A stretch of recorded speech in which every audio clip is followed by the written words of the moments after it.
Welcome back to Green Sports Zone. Welcome back to this week's edition of the Malone Trucker Service Haun and Sauce Show, presented by Critters Corner, where we cover everything on the diamond with the West Green baseball and softball teams. As always, I'm joined here with West Green baseball coach Adrian Sauceman, West Green softball coach Coach Haun. Fellas, how we doing today? Doing good. Take two is much better right there. Good to be out here on the western side of Greene County. Yes, sir. Yeah. Cheer up, it's almost Friday. It is almost Friday. Getting close. We're closer this week than I think any week. I think we did one on Friday last week. Or was it Wednesday? I don't know. He might have. I couldn't. Last week was the start of districts for everybody, and it was hard to just schedule everybody. But we're glad to have you back. There's a big It does boy. feel a little tighter in the screen today, ain't it? A little bit. Yeah. I guess we're a little more zoomed out. Last week we were a little tighter because we had a little more space on the set. That's right. Oh, was that a fat joke? No, I'll remember that come Christmas time. Yeah. I don't get a We Christmas love you, card man. this year. You're our biggest friend. All right, Jacob.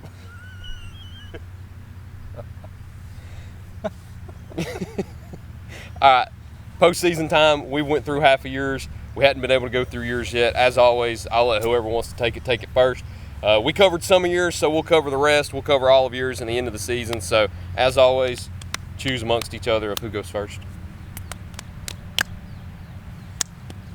Monday we had Johnson County came down here. Ended up winning 9-5. I felt like we kind of controlled the game for the most part throughout. We was going in the seventh, was up 9-1. Got ourselves out of some binds defensively. I think there was a time they had bases loaded, one out. We get a pop up, and they get a, can't remember if it was a strikeout or a ground out to get out of the inning. Might have been, was it the next inning or the inning after? They had runners on second and third. They had a fly ball to right. We ended up doubling them off at home on a tag up situation. Third or fourth? It was It was one great of the two, play I by think. Autumn. I could be wrong. She had to track the ball over towards the foul line, made the catch, and still had the wherewithal to get the ball in. Probably the furthest throw I've seen her throw all year. And then got it in to Mo. Mo threw her out at home. Hit the ball pretty well. I think Mo went what? 2 for 3? 3 for 3, I 3 think. for 3. Yeah. 2 doubles, single. Arnold went 2 for 3.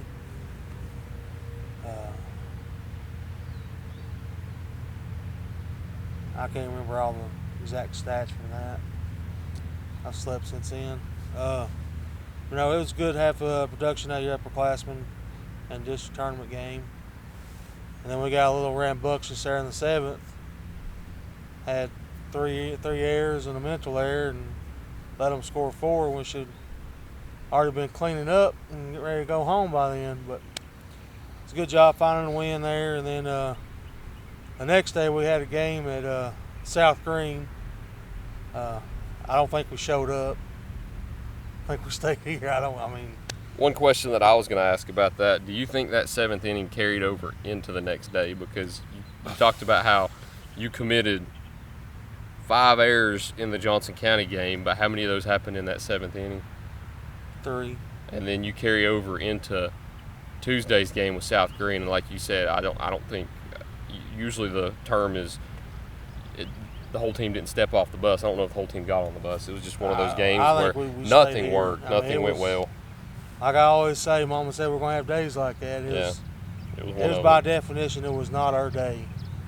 Routine stuff we should have fielded, got outs on. Rare caught stealings. Yeah, it just nothing went our way. No bounces went our way. It was one. And South Green played a great game. They put the ball in play.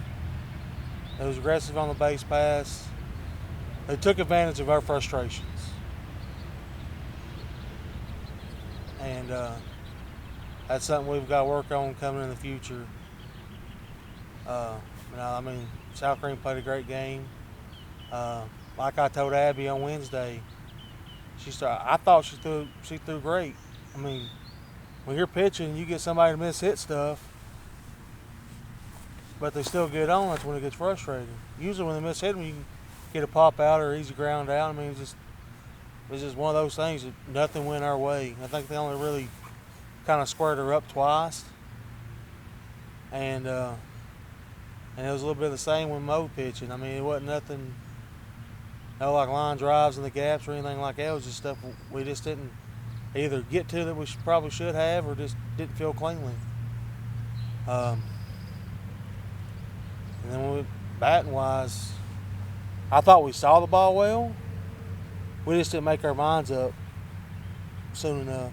We was letting the ball get too deep. It's one of those things, you live and you learn from it. I mean, I hate it it's over. I mean, we take care of business during the regular season like I felt like we should have. We've been getting ready to play that game tomorrow instead of today, but it is what it is. I'm so proud of the girls the season they had.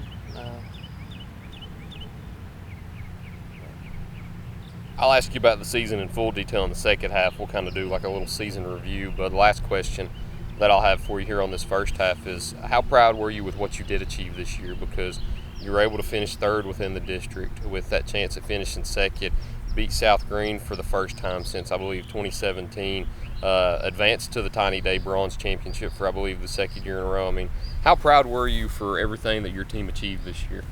I mean, it's one of those. The only thing I do is I get to coach them. They have to go out there and do it themselves. And I mean, they stepped up in big ways, top to bottom. We had some injuries, so I mean, I looked the other day. I think out of the 15 I have on the roster, 13 of them played at least, I think, 6 games. So I mean, we was getting some production from younger girls. They stepped up. I mean, top to bottom, we had production from everybody at some point in time. Flipping it over to you now with your district tournament, we talked about the Happy Valley game last week and what a great game that was for everybody here on the Buddy. And then you move into the Johnson County game that Friday that we have to talk about first. Resulted in a 2-1 loss. Had a lot of drama in between the next game with Johnson County. Moved it to Sunday. Were able to throttle them 13-3 and advance to that district championship game down in Lower Afton with the Chucky Doak Black Knights. So take us through, I guess, the last 3 quarters of your district tournament. Well, first thing, with the softball bunch over there, I'm proud of those girls too, man. They had a good year. And it's one of those things too. Like I've said it several times before, we don't get to watch them much. Yeah. I think I got to physically sit down and watch parts of like 2 games this year. I was planning on watching the Johnson County game that you Monday. hosted here the other night, but my daughter had a game, so I didn't get to do that. You didn't want me to push it back, but I could have pushed it back a day. But man, it's awesome to see that you guys working though and getting better down there, and just the turnaround over the last 2, 3, 4 years plus whatever it is. I don't know, but girls wanting to get better and they are getting better. And that's I'm sure he's going to talk about certain players and stuff, and we've talked about Haley before. But man, the amount of work that she put in over the off season with us, not to mention what else she did with them, and she deserved every bit of success she got. And what you said about Mo after the game, I don't know which game it was, but you put a ball in her hands and she's just an athlete. She goes gets it, man. He 100% right on that. A lot of respect for them girls, and I'm glad it. Wish it would have worked out better in the end, but I'm proud of the season that they had. So, Happy Valley game, we already talked about that one. Yeah, talked about that one last week. Okay, and then we. So I think it was Thursday I showed up because you played on Friday. Yeah, you're right. Okay, so we go into that Johnson County game. They beat Happy Valley the night before, the night of the show. Yeah. I don't know, man. It's just a different feel about the team. I've thought about it. I wonder if we go out and we play really well in the Happy Valley game, and I wonder if some of that carries over and some of our boys kind of overlooked them a little bit. you can't do that, especially with anybody in the district. I mean, gosh, I would think that we're mature enough to realize that, but maybe we wasn't. You know, and that falls on me. But we come out, and their guys, they played a good game. They threw Blevins there, and you know, we saw him last year, and I think we put 7 or 8 runs up on him. We hit him pretty well, but he threw it well Friday night. He kept us off balance, and then when we did get guys on, which we got several guys on throughout the game, we found a way to screw it up somehow or another. I think we had 4 guys get thrown out on the bases, which is very unusual for us. A couple of things were just miscommunications, a couple of just boneheaded plays. Just didn't work out for us in that game. Connor threw a great game. Got them to 2 runs. They scored both those runs in 1 inning. I don't remember if it was the 4th or the 5th. They had a guy on second. We had a ground ball over here to Brandon, who's just been lights out at third all year long. He happens to throw the ball away, and that runner scores. And the guy that hit the ball, he come around to score on the next play. So there's your 2 runs. You know, and I hate that for Brandon too, because he's all conference this year. He's had a heck of a year. I think going into that game, he had like 3 errors all year. You know, so it's just one of them things, you know. And then, there's a lot of stuff between Friday night and Sunday afternoon when we played. A lot of stuff transpired and was said. What was the process behind all of that? I want to ask that because a lot of us were in the dark on what was going on. We knew the excuse that was presented. We didn't understand what the process was. So Friday night, I guess early Saturday morning, when all of that drama is occurring and we wake up Saturday morning and find out the result of everything, what was your Friday night like? What was my Friday night like? I guess Friday night, honestly Saturday morning. My Friday night was one of the least enjoyable Friday nights I think I've ever had. All right. So, you know, it starts out with losing the game right there, and then as soon as that game finishes, it comes a monsoon here. It held on the field for a couple of minutes. I mean, it just monsoon, right? And then, you know, to the point where it's unplayable. So we have to bang that game. We have to cancel it because we're supposed to play the if necessary game right after. I tell Jacob that because they just finished up at Chucky Doak. He offered the field for us to come play up there at Chucky Doak right then and there because nothing had happened up there. Johnson County refused that. And then we start looking at different options, and you know, the championship's scheduled for Saturday, so there's games on the bracket already, but 3 or 4 reasons get tossed out there for not agreeing to play it on Saturday.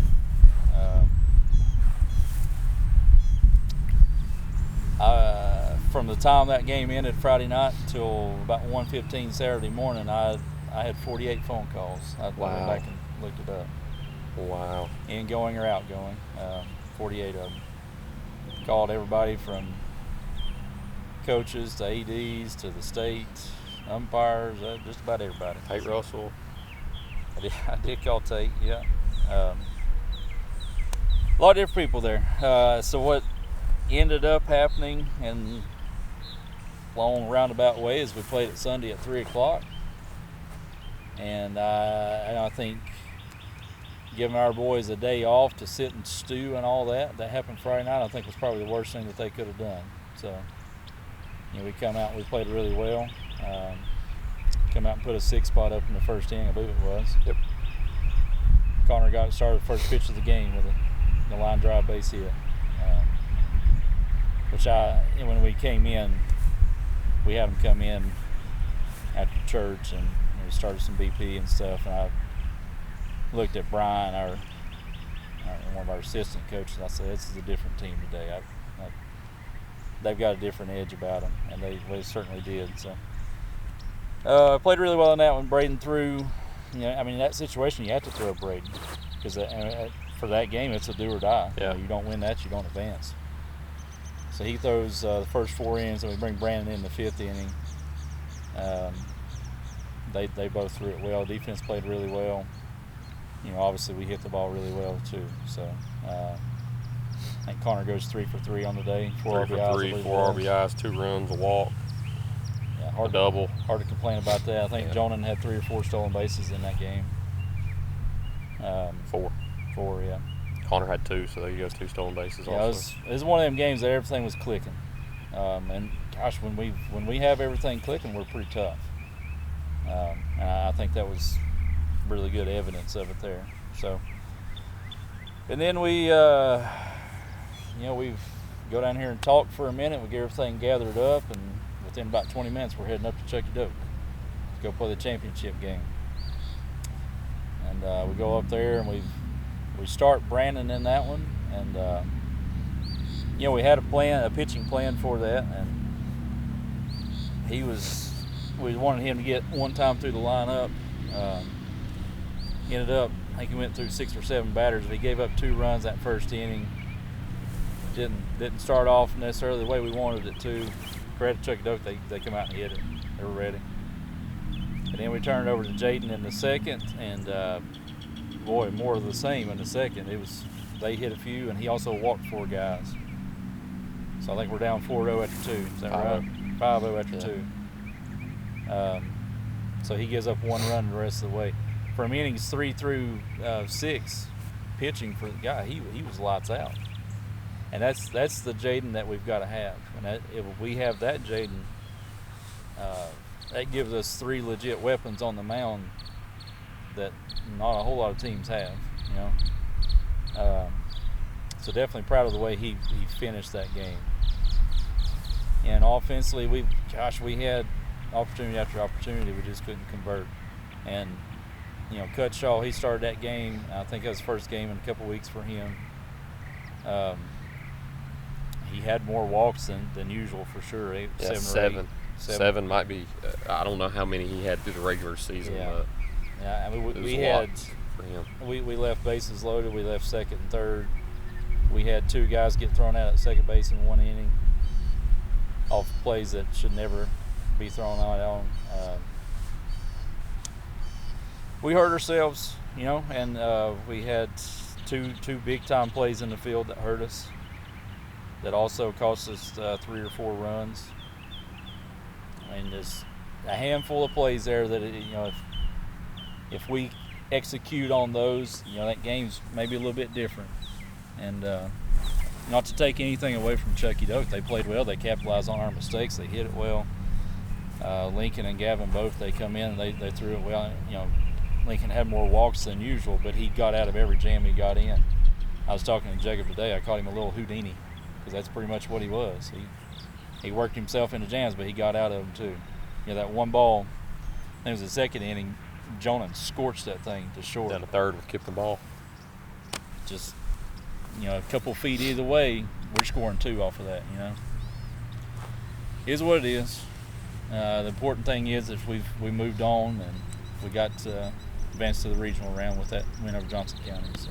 We'll talk about regions in the second half also. Last question I'll have for you also. You make regions for the 4th straight time now. Yeah. It's the first senior class that is able to say they've made it to regions all 4 years of their high school career. You had a lot of those seniors that have been 4-year players too.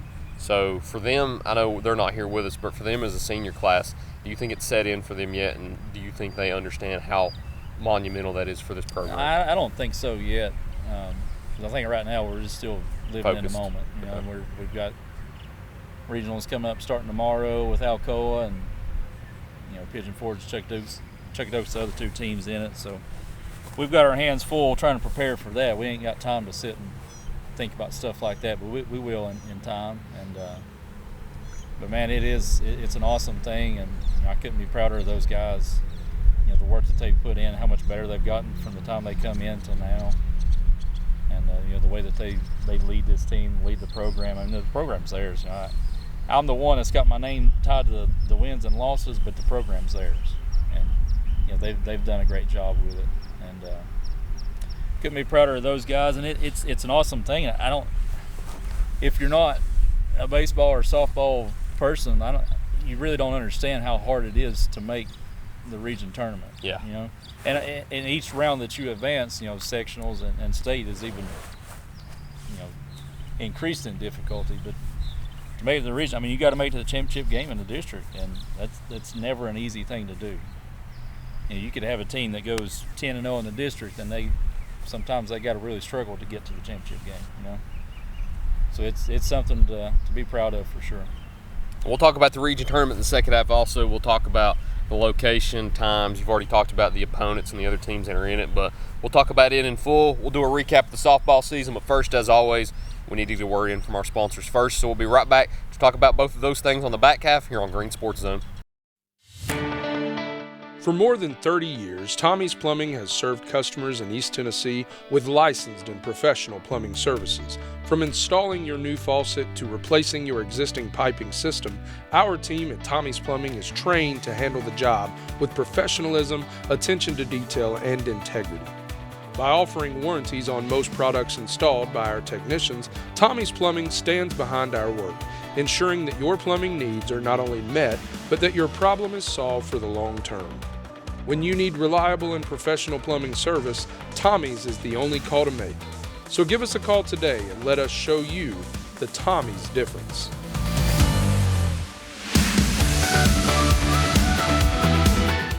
At Terry's Flooring, we have quality products along with quality installers that can make your space look better than ever before. The craftsmanship that our installers bring to the job site is unmatched. Along with the great installers, we have a huge selection of hardwood, LVP, tile, and carpet.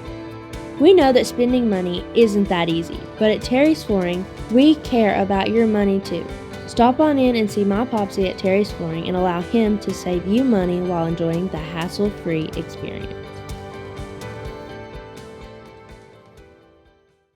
Greene County, when the game's on the line, you need a team you can trust. Just like your favorite players on the field, Bailey Heating, Air, and Electrical has been showing up for over 30 years, delivering top-notch service to our hometown. We're just not your local experts, we're your neighbors, committed to keeping your home comfortable all year long. Call now at 423-636-8409 to become a member with us and get a heating inspection before winter comes. Life's better with Bailey. Welcome back to Green Sports Zone. Welcome back to this week's edition of the Malone Tracker Service Haun and Sauce Show, presented by Critters Corner, where we cover everything on the diamond with the West Green baseball and softball teams. As always, joined here with softball head coach Clinton Haun, baseball head coach Adrian Sauceman. So we'll go with softball first. We'll do a little short recap of the season. At the end of every season, I like to go through, ask about some of your favorites throughout the year. We'll do favorite moments, favorite memories, favorite game or games, and then I'll ask one more question at the end. So the one we'll start with, talk about some of your favorite moments throughout the year. They could be during practice, during games, outside when you're traveling. Talk about some of your favorite moments that you'll always remember from this year.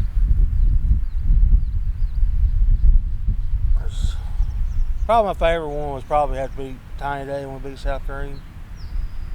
I think it'd been like, wow, it was like 2,000 and something days since we beat them. It's always good to beat the point. Rebels, I think beat Johnson County for the first time since I've been a part of the program. If we sweep them, we're sitting probably at the 3 seed instead of 4 seed. This tournament goes a little bit different, probably maybe. There's so many moments to. Would the wiffle ball game in the gym, would that be one of your favorite moments? No.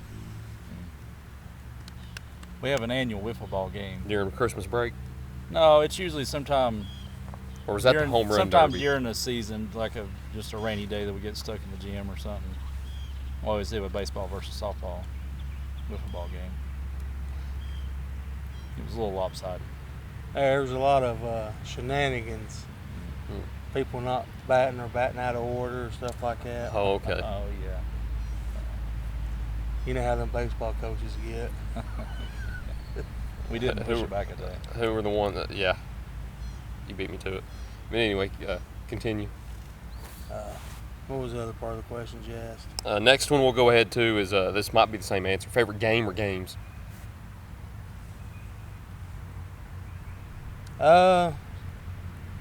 Probably my favorite game this year would probably be the UH game here. The senior night, we win 4-1.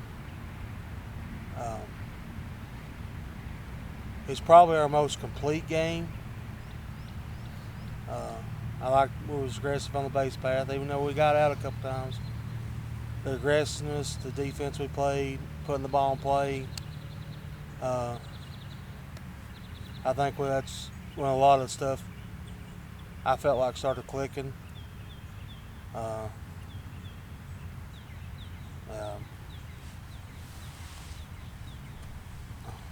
trying to think. Trying to think. Put me on the spot here. It's one of my favorite phrases of the show. Trying to think. Trying to think. That's you beat me to it again. That was mine. But no, I mean, And drop in your pocket. I was just proud of the girls how they played this year. What are your favorite memories too? One of them was over at Cosby. Haley swings at a ball in her eyes, and my exact words was, "You're going to hit a strikeout before you do that." Next pitch was a strike about belt high. She hit it over center field. I don't know if I kind of talked it into intuition or what, but that's one of those I'll always remember that. Pretty much get the words out of my mouth after that. She hit it over center.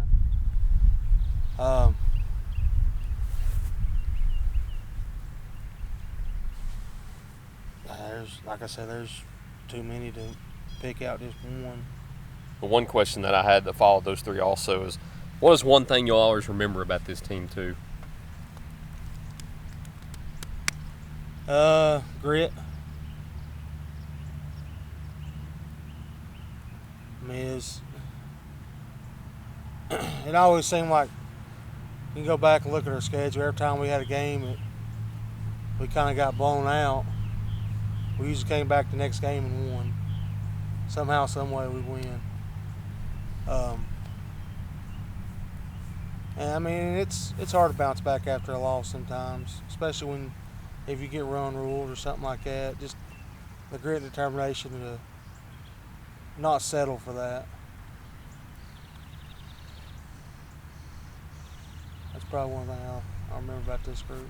Those seniors also, we talked about them before senior night, but they stepped off the field for the last time Tuesday at South Green and ended way sooner than, of course, you would have liked it to. The game ended sooner than they would have liked it to also, because they really didn't get a moment to kind of, I guess soak it in one last time. If you're losing in the seventh inning, you can kind of go out there and say, this is my last time running out onto the field, but they didn't have that moment. That moment for them kind of got stripped away from them going out there for the third inning, thinking that they could try to limit the damage, play the rest of the game in their last time in a West Green uniform. So for those seniors going out for the last time, what will you always remember from them?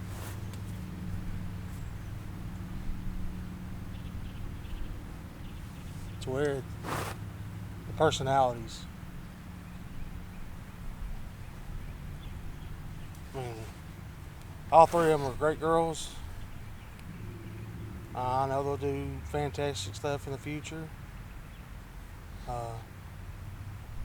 There were some days they made me want to pull my hair out.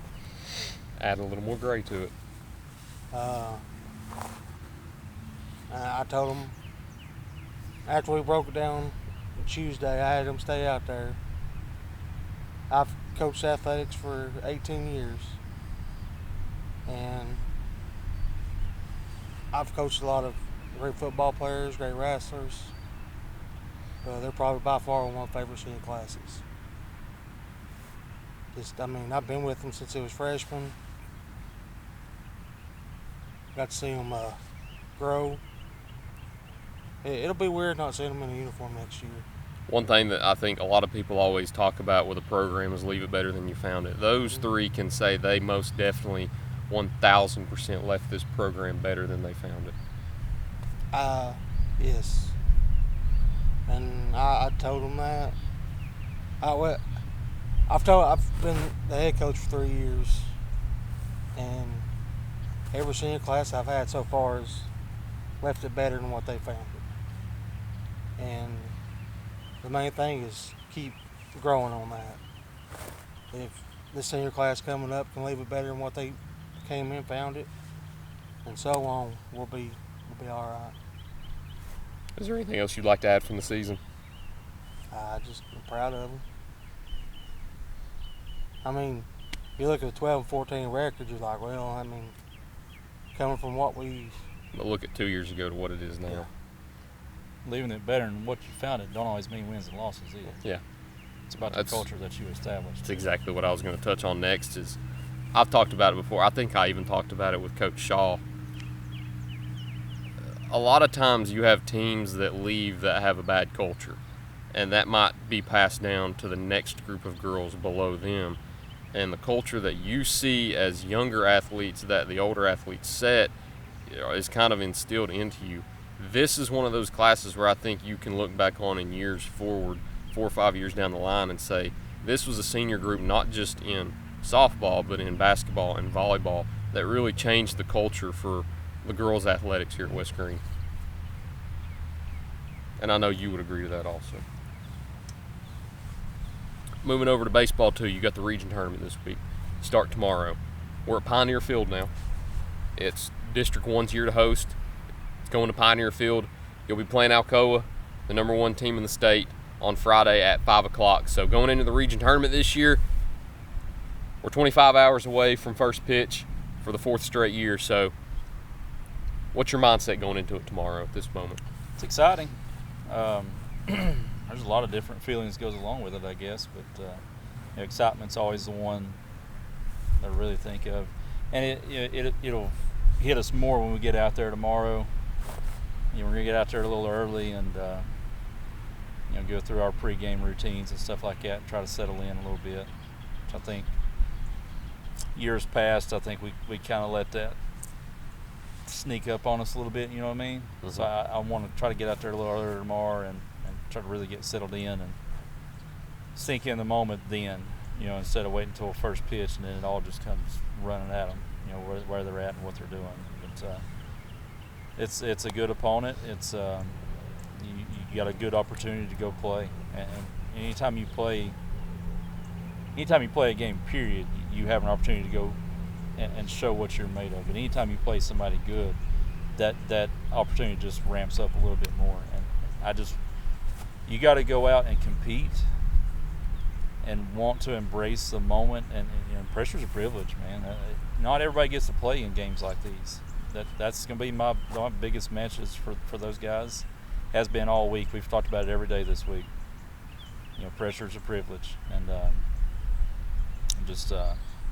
I'm happy to go get out there and play another game. But I'm also, we've talked about this too, I'm done being happy going and making that round. Yeah. We've done that four years in a row. We did it in 2018. It never gets old, but at some point it gets old not advancing. Yes. I'm done. I don't want to just say, hey, we went there. It's like making it to the state tournament. It's always special, but if you don't win a game, yes, there's always that sour taste of that. Yes. And they're good. Pigeon Forge is good. Chucky Doke's good. But you know what? We're pretty dang good too. And everybody's got to buy in on that, and we just go play. And if at the end of the day we give it our best shot and we come up short, that's baseball. That's life. I can live with that. But you got to go out and give it your best shot. If we go out and do that, I'll be happy. Let's talk about Alcoa and Pigeon Forge. We've talked about Chucky Doke plenty of times this year, and everybody that's watching this already knows about them, or you presume they know about them. But for Alcoa and Pigeon Forge, 2 teams that you're not as familiar with. You didn't have either of them on the regular season schedule this year. I know you played Pigeon Forge years in the past, whether it be in this region tournament or in the regular season. But talk about Alcoa, your opponent on Friday, and then Pigeon Forge in the opposite with Chucky Doke. Well, we did play Pigeon Forge this year. We played them. They came here on spring break.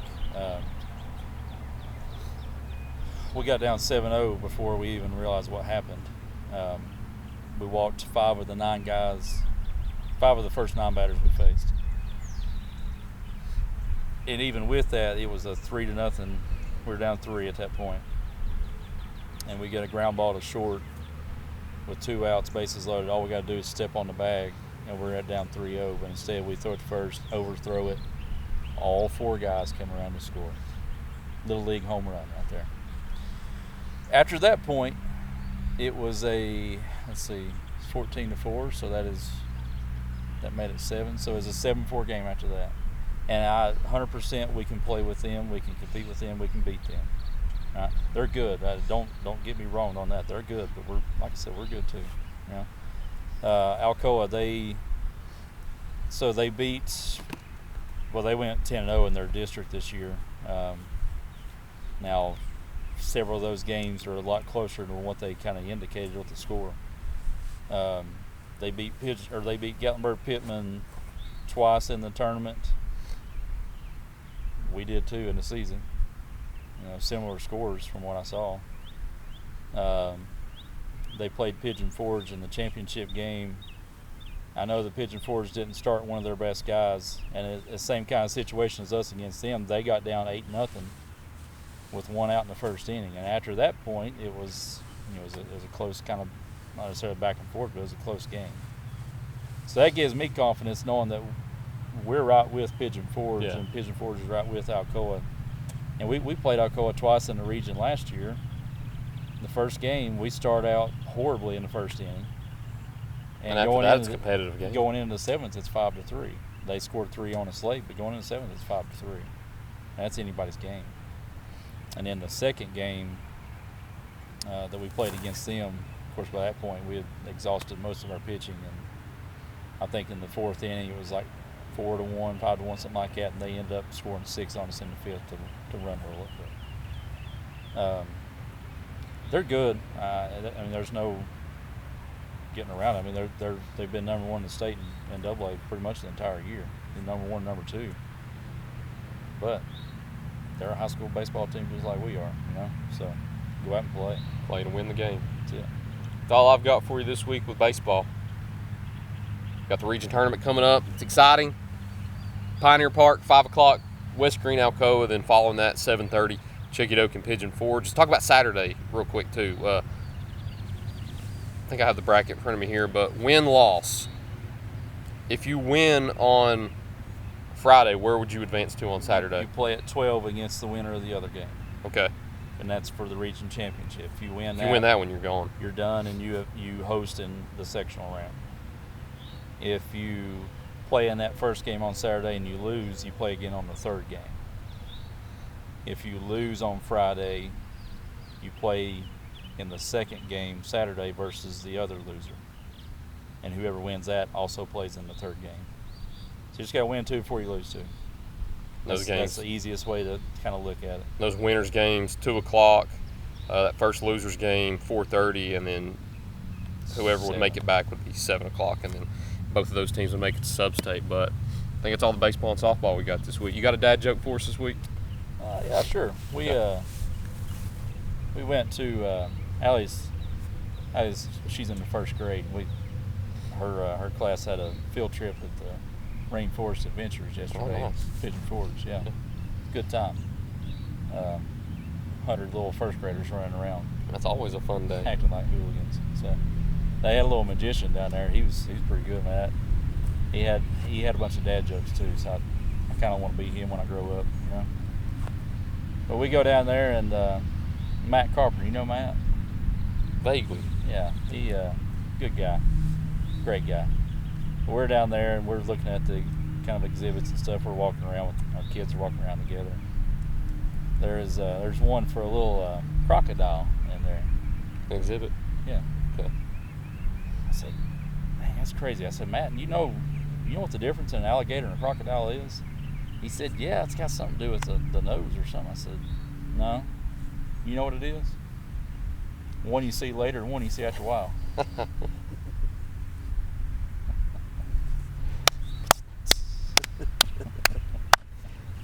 We got the dad joke out of the way. You got a Malone's record line for us this week. I put all my time into that. I got nothing for Hawk. You got all the energy into that one. Yeah. You got one? There we go. That's all we got this week. Fellas, unless there's anything else you'd like to add, I think that's all I've got. Let's get out of here before it starts storming. Yeah, it looks like it will. Love to be doing something tonight. But anyway, Love to be having practice. Coach, appreciate you once again. Coach, you joining us next week? I might make an appearance. Oh, sweet. We'll let you host it next week. All right. That's all we got this week. Thank you all for watching this week's edition of the Malone Tracker Service Haun and Sauce Show, presented by Critters Corner. We look forward to seeing you next time here on Green Sports Zone.